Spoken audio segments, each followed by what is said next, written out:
వేసవి వేడిపై దాడి చల్లటిది fresh stock తో హాయి.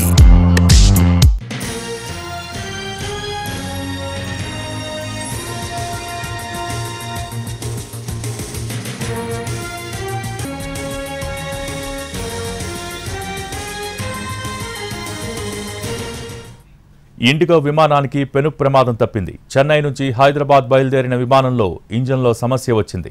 నెల్లూరుకు సమీపంలో రాగానే టెక్నికల్ సమస్యను గుర్తించిన పైలట్ వెంటనే ఏటీసీ అధికారుల్ని సంప్రదించాడు. దాంతో ల్యాండింగ్ కోసం చెన్నై ఎయిర్పోర్ట్లో వెంటనే ఏర్పాట్లు చేశారు. విమానం సేఫ్గా ల్యాండింగ్ కావడంతో అంతా ఊపిరి పీల్చుకున్నారు. విమానంలో 159 మంది ప్యాసింజర్లు, 6 సిబ్బంది ఉన్నారు. చెన్నై నుంచి హైదరాబాద్కు మరో విమానంలో ప్రయాణికుల్ని తరలించడానికి ఏర్పాట్లు చేస్తున్నారు.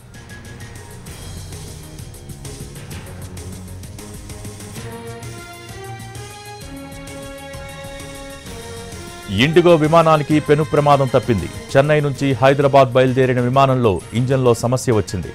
నెల్లూరుకు సమీపంలోకి రాగానే టెక్నికల్ సమస్యను గుర్తించిన పైలట్ వెంటనే ఏటీసీ అధికారుల్ని సంప్రదించాడు. దాంతో ల్యాండింగ్ కోసం చెన్నై ఎయిర్పోర్ట్లో వెంటనే ఏర్పాట్లు చేశారు. విమానం సేఫ్గా ల్యాండింగ్ కావడంతో అంతా ఊపిరి పీల్చుకున్నారు. విమానంలో 159 మంది ప్యాసింజర్లు, 6 సిబ్బంది ఉన్నారు. చెన్నై నుంచి హైదరాబాద్కు మరో విమానంలో ప్రయాణికుల్ని తరలించడానికి ఏర్పాట్లు చేస్తున్నారు.